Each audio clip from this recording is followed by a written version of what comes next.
Hey, everybody, welcome back to the Son of All Grace podcast, where every single week we want to help you, our church family, dive deeper into our community so that we can all follow Jesus together. I'm back with a whole ensemble wearing the Grace Brethren Charis Fellowship t-shirt. Yeah. Hey, I'm Dave Holmes. Welcome to the podcast, everybody. And on my left is... Hey, I'm Dusty Stirk. Glad to be on the podcast. Yeah, always. No, this is from the Charis Fellowship conference this year. It was on the I have one. Yeah. So all the arrows, Jesus up and down, and all that.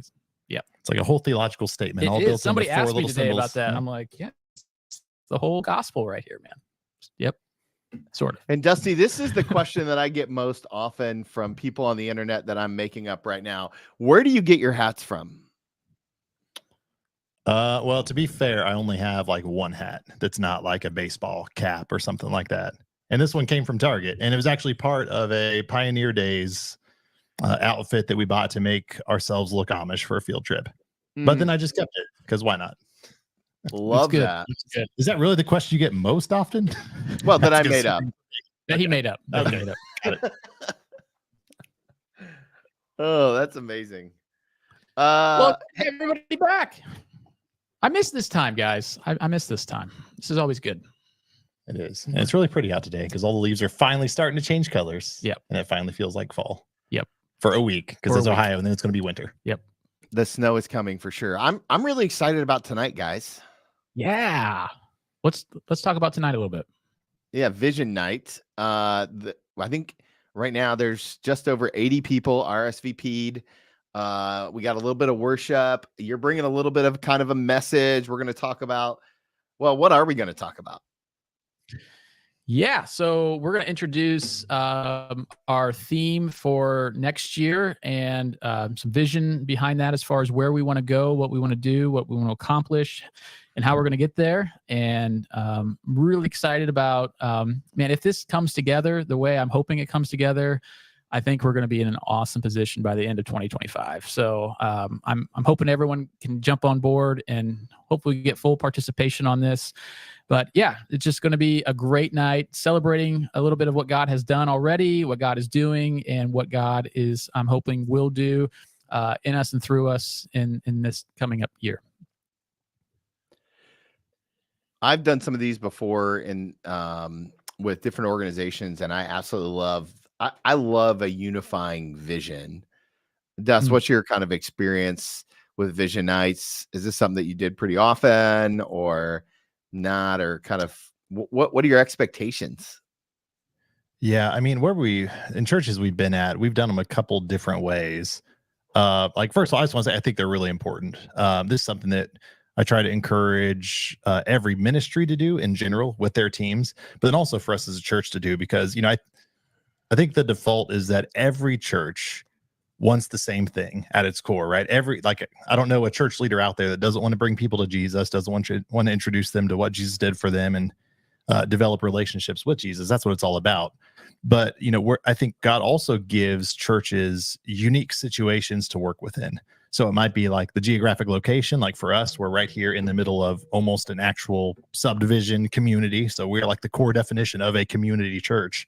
So for us, how we execute that vision might look very different than another church in our area in terms of what we value, in terms of what we think we can uniquely do. Just like, God gives spiritual gifts to different people for different reasons. I think, churches operate kind of in a similar way. Mm-hmm. That's one of the reasons why I love being a part of our fellowship of churches, because we're local, we're autonomous local churches, and your local is different than my local. And so we're able to do a lot of different things, same message, same mission, same, but how we do that is different across the board in our fellowship, from big churches to small churches. And Happy Church is an example of, like, they're doing, all kinds of different ministries than what we're doing because it's just their context, their local context. So and they're still part of our fellowship, aren't they? They are. Yep. And they're part of our fellowship. Yep. Oh, that's great. I love that. So good. Dave, take us behind the scenes. I feel like this is the State of the Union. Take us behind the scenes minutes before you walk on the platform. Behind the scenes minutes before I walk on the platform. So Yeah, I've been thinking about this for weeks and weeks, and there's like that feeling when you go out before the game, like there's excitement, a little nerves, just like how are people going to respond? Just a little bit of a question mark, but really excited to get what it's been birthed in my heart out, and I hope I'm able to get that out in a effective way. But I'm really excited. So we're going to be having a little bit of worship prior to me getting up there. So hopefully I'll just be worshiping minutes before, praying and just getting locked in. But yeah, I'm praying for people's hearts tonight that the Spirit unifies us in a way that no message can, right? No even vision casting can. It's the Spirit that unifies our hearts. We're one in Christ, and so I pray that God is going to be unifying our hearts towards the common goal of making disciples who make disciples, and how we do that. That's what we're going to talk about tonight. So that's a little bit my thinking right now. We'll see minutes before, but yeah. That's great. So good. Well, we should probably jump into the text for this week. Dave, you want to give us a reading? Yes, it is found in Luke chapter 19. By the way, before we get off Vision Night, if you have not RSVP'd, can you still come? And the answer is absolutely. So even if you didn't RSVP, please come tonight. So Zacchaeus, story of Zacchaeus, Luke 19, starting in verse 1. Says, Jesus entered Jericho and was passing through. A man was there by the name of Zacchaeus. He was a chief tax collector and was wealthy. He wanted to see who Jesus was, but being a short man, he could not because of the crowd. So he ran ahead and climbed a sycamore tree to see him, since Jesus was coming that way. When Jesus reached the spot, he looked up and said to him, Zacchaeus, come down immediately. I must stay at your house today. So he came down at once and welcomed him gladly. All the people saw this and began to mutter, he has gone to be the guest of a sinner. But Zacchaeus stood up and said to the Lord, look, Lord, here and now I give half of my possessions to the poor. And if I cheated anybody out of anything, I will pay back 4 times the amount. Jesus said to him, today salvation has come to this house, because this man too is the son of Abraham. For the Son of Man came to seek and to save what was lost. You started this with singing a song. Can you sing it for us here? It's in my contract, actually, not to sing. That's why I had the church. But only when you're preaching. This is not that. No. Anytime I'm on the physical grounds of Centerville Grace property, I am not allowed to actually sing, so I could be heard. That's yeah. It was actually in my contract, to be fair, that you don't sing. Yes. Yeah. Dusty has requested, like so many others, please, I don't want to hear that. Dear Lord, no. But Zacchaeus, I can say it, was a wee little man, and a wee little man was he. That's right. We were traveling back from a weekend trip, and so we watched online. And online, you could only hear your part. Yeah, I cannot. You can't hear the church family, and so it was super funny. Every time you would point, it would just go, and then you would come back, and then you would point, and then you would go back. I was hoping in the car you would be singing along, so you would. The environment that I grew up in, we didn't really know that, but Karen has done some kids ministry since we moved into more mainline Protestantism, and so she knew the song, and my kids knew the song, and I was the only one who didn't. Nice. Yeah. Yep. So yeah. Well, it's not very popular anymore. I mean, it's kind of going out of style a little bit, but we still had some who knew it. Yeah. I still remember the words from when I was a kid. It's just slightly like it just brings back all those old Sunday school memories. You got to do I didn't do all the motions with it, and but it was fun. I like to get the people engaged. Yeah. That reminds me. We'll invest in some congregation mics for later, so that way next time you get people to sing along, you won't just be by yourself. You can hear them. You can hear them. I totally forgot about that when people are listeing. Sorry, online people. Well, why is it important? Why is it important for us as readers to understand Zacchaeus's stature in both size and in his socioeconomic stature? You talk a bit about this in the kind of the intro of the sermon, but when you look at why it's included in the Gospels, what do you think it's there for? Well, I I think the wealthy part of it is different reason than I don't think they're together necessarily, but the wealthy part of Zacchaeus was how he got wealthy. And we get a sense of how he got wealthy by his confession at the end. And his confession was, I basically took money from people, and so I'm going to have to repay them back. And he's probably never been kind and generous to the poor. He's probably just taken advantage of the poor. So I'm going to help the poor and pay back my debts to those, not really debts, but pay back what I've stolen, and to 4 times as much. So that's, I think, why they explain the wealthy part. And I mean, he's a man of prestige and power and influence, but he was also short, and the crowds didn't let him in. The crowds probably wouldn't want him to be there. And so, recognizing that, he did the undignified thing of climbing a tree because he really wanted to see Jesus. Dude, he was the original Napoleon complex. Yeah, maybe. Like small guy, small in stature, big in impact and influence. Yeah. Dude, I think it's also like, it's wild that what comes right before this, right, was the story at the end of 18, right? It was the story of the blind beggar. Yep. And there's always this juxtaposition there that I just love to see how, especially through Luke, as we've studied it, how everything is weaved together. Like if you backtrack really far, for a few weeks ago, we've got the rich young ruler who was asking, what must I do to see salvation? It's, sell your possessions and go do this. Then you got the blind beggar who literally had nothing. He was desperate for Jesus, who wants to be healed by him. And then right after that, you get this story of the one who already is high in stature in the community, the tax collector, who, we know was a very despised position. So just think about the IRS, however you may feel about that right now, and multiply it by probably a lot, because there was a very personal investment into that. And all these people meet Jesus in a different way. And I mean, we for time's sake, we did skip that story in the sermon series, but I like the juxtaposition that we made between the rich ruler and Zacchaeus. Both were wealthy, both encountered Jesus, but had 2 very different responses with their wealth afterwards. I think one of the things that was interesting about the way that you preached this message was you talked about some of the barriers to transformation, right? Like getting past the pride, getting past the people, getting past the perceptions. I'm kind of curious from you guys, which one of the 3 is hardest for you? Well, there's one more. There was the past too, getting past the past. Oh, you know what? You're right. In my notes, it was lower. And by my notes, I really mean Karen's notes. Sure. Karen's amazing. She's a great note taker. Good job, Karen. No, but what was the question? Which one's the hardest for you? Like, is it the pride, the people, the perceptions, or the past? Yeah. Dusty, got one? I was just going to say yes. Yes. Yes. All of them. All of them. Yeah. I don't know. I mean, I always feel like mine's a combination of pride and people, because it's like, what is the perception, especially if you're in ministry for a while, you've always got perception in the back of your head. It's like, if I do something, how is that going to be perceived? Even if I come and ask for forgiveness from somebody, how is that going to be perceived because of what the expectation is? It's kind of thrown upon us anyways. But all of them. That's what I'm sticking with. Yeah.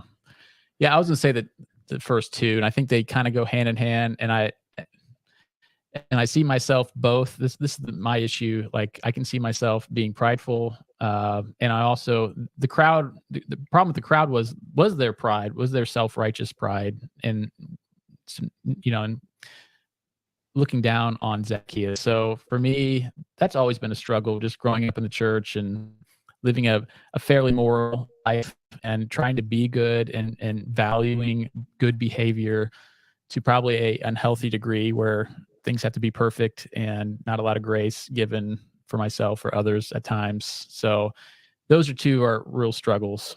And then that, brings to the past, like all my past failures of all the things that I've, how many times have I messed up and looked down on others or been critical of others? So, yes, I would say most of those I struggle with. Yeah. And if you think about church, like, think about, the people that we have in our church or just people in any church, I think that the pride always plays a role, but not always in the way that we think it does. Right. Where it's not always like, it's not self-pride all the time, but it's those 5 awful words, which I think goes through every congregant's head before they do anything, which is what will people think if ... Right. Yeah. So I think, we see that in in worship, we see it during the messages, we see it in where people are willing to serve or whether they're willing to serve. Yeah. It's just like, well, there's people around. I don't know. I don't want to be seen as, I don't want people to think that I'm something that I'm not. It's like, Right. most of the time we don't really know who any of us are in the first place, which is the irony, right? Right. Yeah. No, but losing that wonder, I feel too. I lose that wonder of what God could do and will do, and so being willing to put yourself out on the limb in a way, using the tree No pun metaphor, intended. pun totally intended. Okay. Willing to look undignified for Jesus, and what does that look like? And because I think he does call us out on these limbs in relationships and conversations, and are we willing to do that? Oh, you're really gonna get the worship leader in me going on that one. Uh-oh. But I'm just gonna leave it alone for now. What does that mean? No, you can't leave it alone now. You can't tease it. No, I think when it comes to, when it comes to expression and how we approach Jesus, because, I think that I will go out on a limb, also pun intended in this, where, it's, I want to be real careful. I'm not trying to make a judgment call, but I am saying that, I think God desires us to approach him in a way that's not always comfortable. And I think that's typically what growth looks like for us. So, we're always going to grow through discomfort. And, I think even in worship, it's like, man, just sometimes trying to get people to have any kind of physical response to the God that we are worshiping sometimes is like pulling teeth. Right. And I think we hide, and I'll use that word real clearly. I think we hide behind, well, I'm reverent towards God. And I think there's plenty of place for that. But if you're always reverent towards God, 52 times a year, and that's the only attitude you have towards God, and that's reflected in how you worship God, then it's probably not reverence. It's probably something else. It's probably, there's some kind of blockade or some kind of disconnect there, because, we all can get excitable. And again, I don't want to go down the rabbit hole of, we all need to be expressive worshipers. But I know for me, who is more introverted, I know I need to be, because I feel called to be, particularly because I'm not. Yeah. Right. So that's what laying down that sacrifice of worship looks like for me. And man, I think God, like if I look at Zacchaeus, this is where the connection is. He was a dignified person. He had every reason in the world to not do something that people would have seen as drawing attention to himself or doing anything crazy. Like this is like a move out of desperation, right? Climbing up a tree so he could see Jesus is a desperation move. Yeah.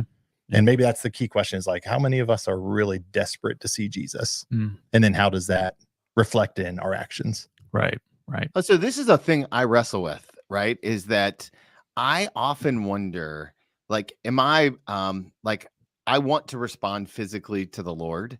And so I'll raise my hand or whatever. I'll do some of those things.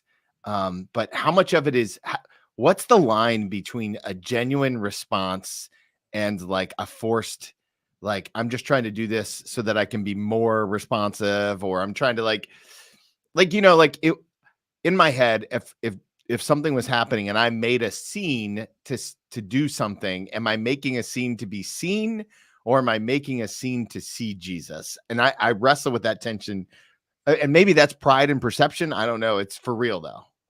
Yeah. And I would argue, if I could just give an answer, I don't know if it's the right answer, but it's my answer. Yeah. I think that the only way to know is if it never changes. Because if the way we worship God, the way we approach God is always the same 52 times a year, however many years that we're here and kicking, right? If it never changes, then I would argue that's probably where you're seeing that it's inauthentic. Because if we're authentic human beings, like the same way we approach our spouse or our kids, like sometimes it's happy joy, sometimes it's very stern, sometimes it's sad and solemn because it's been a rough week. Like but we see all sides of it, right? That's what a real relationship is. It's like if you spend enough time in a relationship with somebody, you're going to see all sides of their emotional context coming out.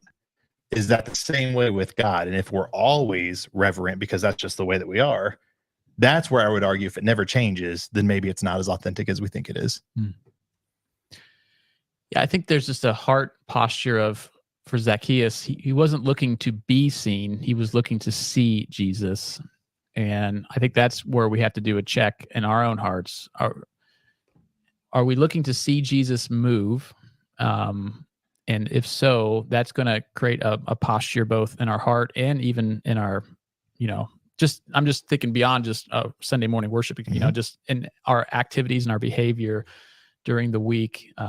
versus are we looking to be seen by, like, hey, I'm trying to impress Jesus with whatever I'm doing to get whatever from Jesus that I want. And obviously that's not what Zacchaeus was doing or what we should be doing, but are we trying to get to Jesus and want more Jesus, experience him, experience his presence more, his power more?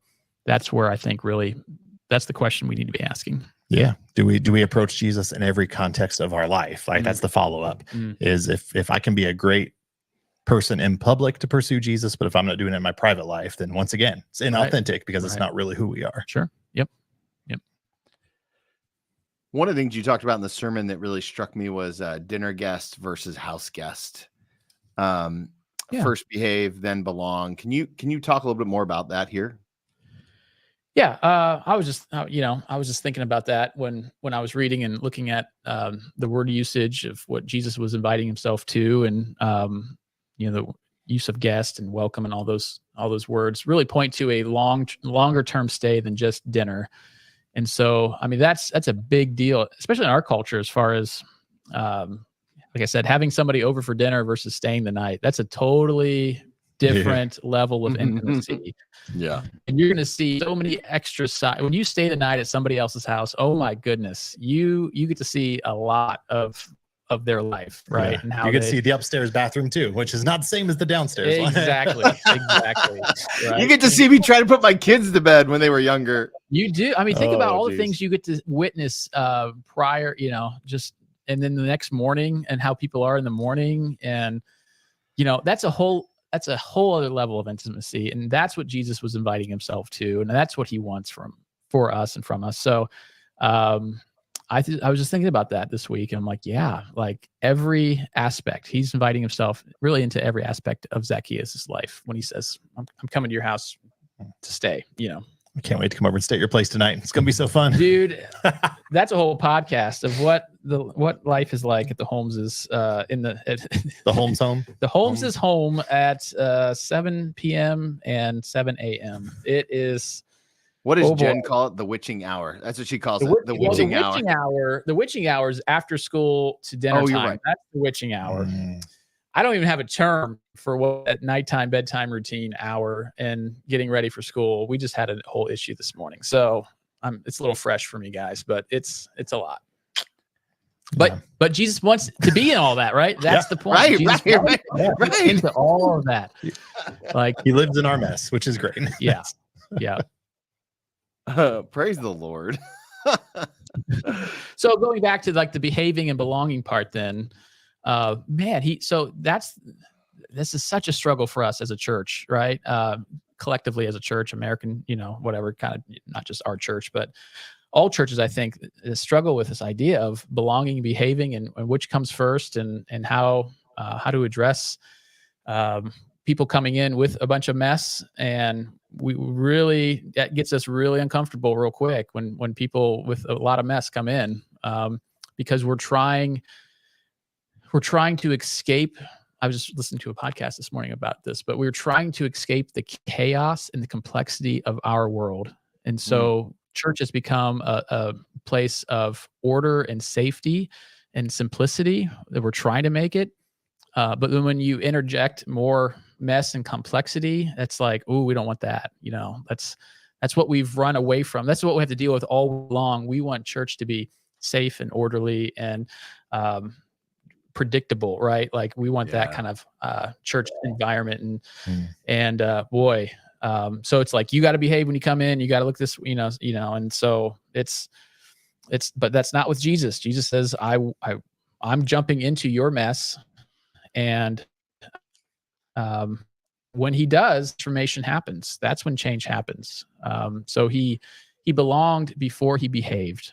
But because he felt he belonged and felt the grace of God in his life and understood that, then that changed his heart, and not just an outward behavior.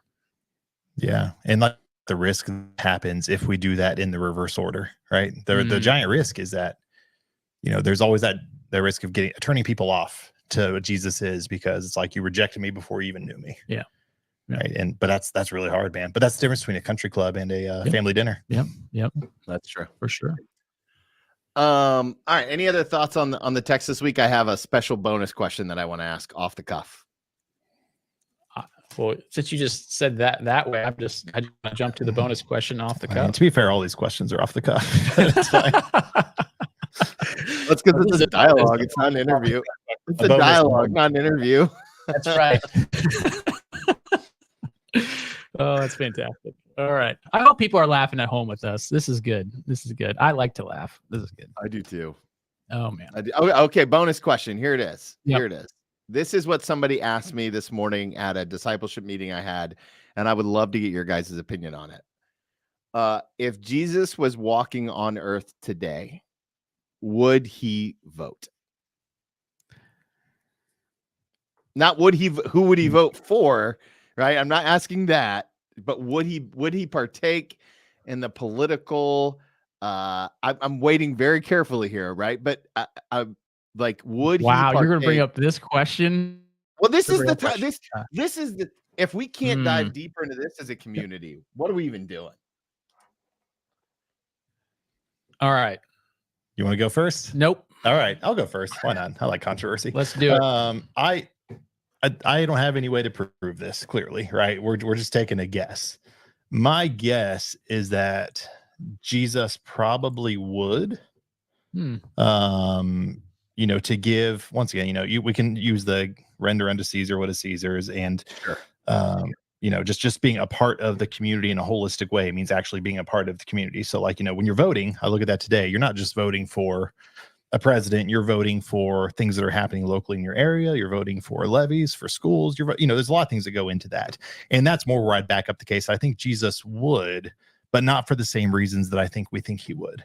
Because I see Jesus as a fairly apolitical, I'll say apolitical, that's how I say it, but I will be corrected on that. Apolitical figure. I just don't think it was the intention of Jesus to care as much about we do about local politics. Jesus was coming to bring the kingdom forward. And, I don't think Jesus was coming to establish a theocracy, which is what I think a lot of us try to do. I also don't think Jesus was coming to, completely disrupt and destroy the system.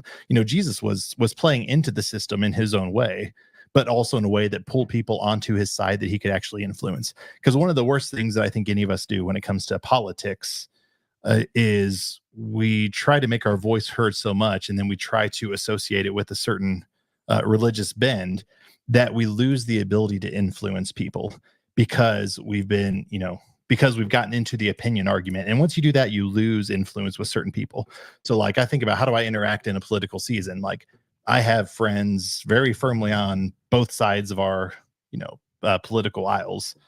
And if I come out, I've got my own core beliefs that I'm very strong with, but if I come out and say, here's why everybody should vote this way, I lose that influence in their lives because that's just going to completely turn them off. What I want is what Jesus did. I want to be around people that know they've got a sense of belonging before I want to tell them how to behave in any way, shape, or form. So all that to say, I think Jesus would participate in the political system, but I would never say that Jesus would be right wing or left wing or anywhere in between, because I think what he was all about was so far beyond what we get stuck on. It wasn't about left wing politics, right wing politics, and this dichotomy we got ourselves into that's fairly recent for us, really, in the last 100 years, 150 years.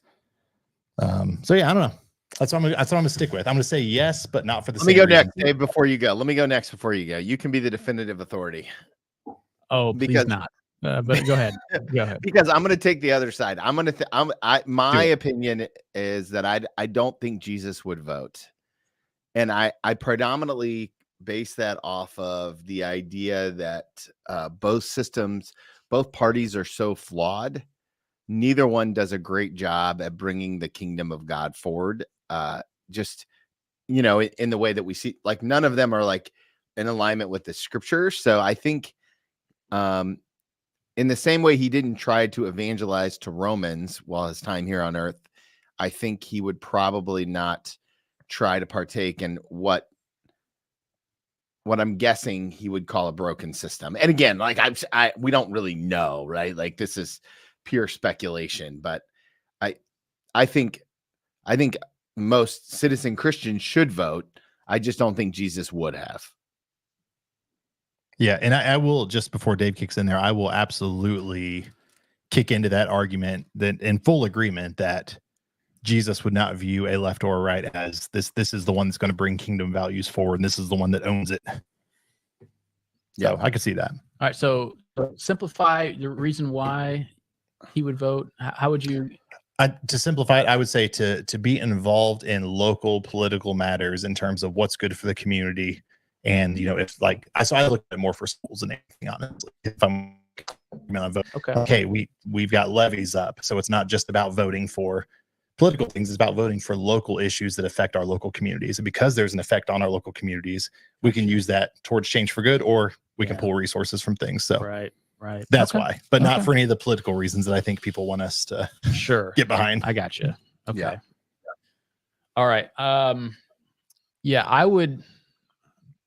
Boy, I'm going to get in trouble with somebody here by giving an answer. We both already did, so it's fine. Go ahead. I would, if I had a answer, I would say that Jesus most likely would not, in earthly matters at all, until it was in earthly matters in the sense of political, governmental issues, until he was maybe, you know, forced into answering. And he's never really forced. I mean, he can always whatever, but I just see him not being involved in those kind of things, because he was about the kingdom of God. He was about something all new. So I'll give the third option, right? So you are for voting, Jesus for voting. Tony was can't see Jesus voting. I will say if Jesus did go into the ballot box, like I'm thinking presidential elections, you know, things. I would say that he would probably put a right in himself in the vote, because he's always pointing to himself in everything. He's like, you guys think that's the answer? I'm your.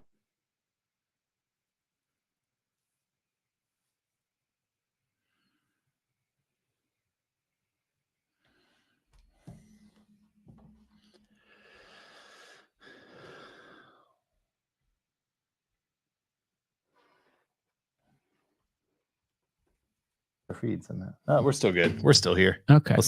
Sorry, guys. I don't know what happened. Now we'll see. You guys froze. We're good. All right. Sorry.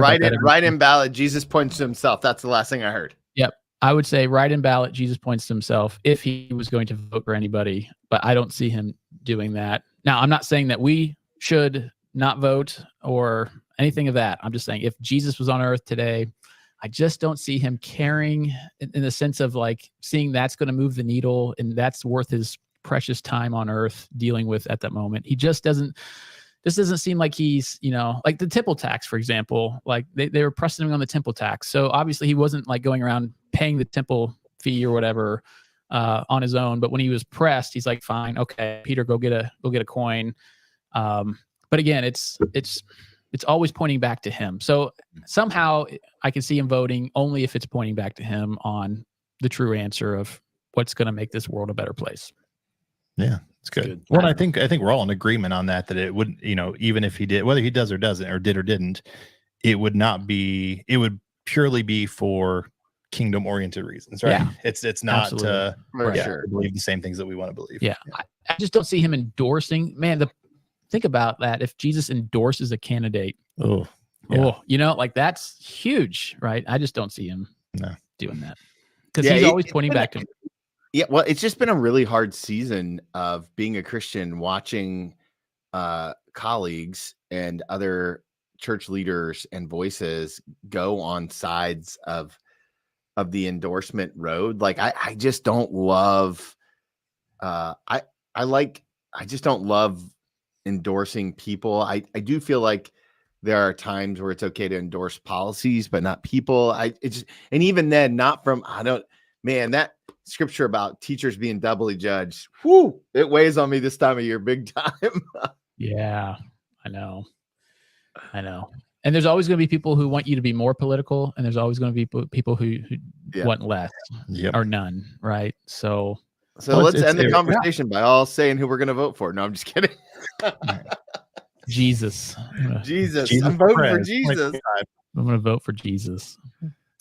Okay. Any other closing thoughts? I since we kind of ended with that bonus question, let's do a quick rapid fire.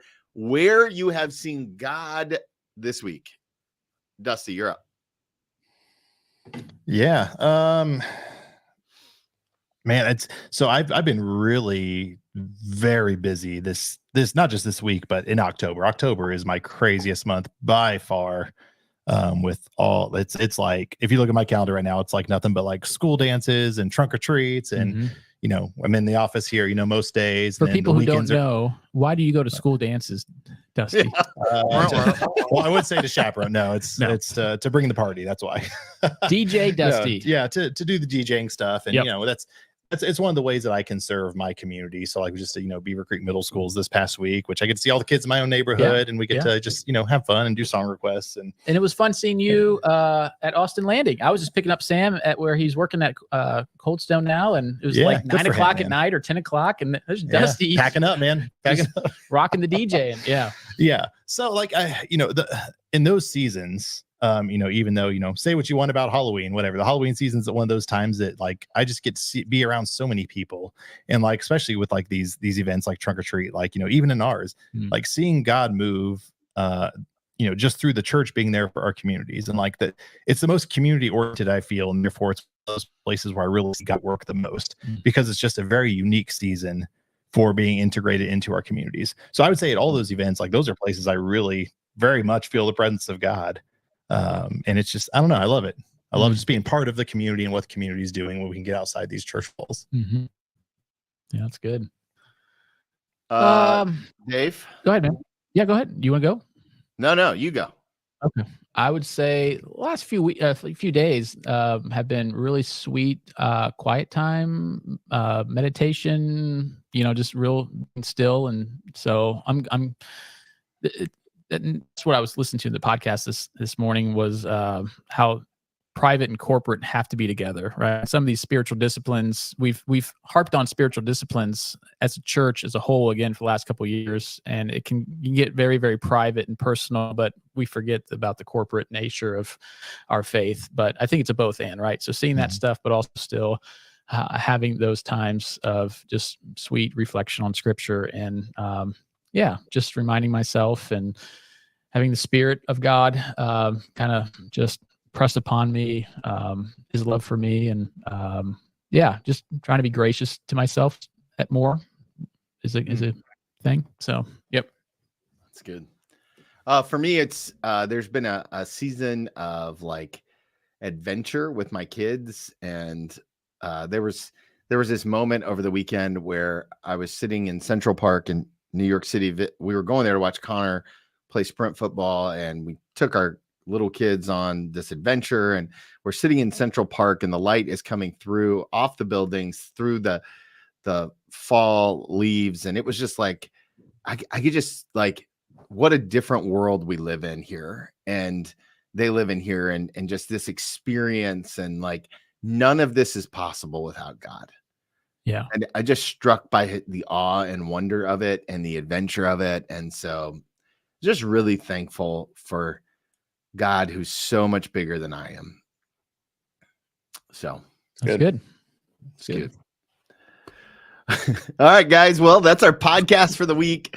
As always, we're so thankful for you, our church family, as we dive deeper into what it means to be a community, making sure that no one walks alone.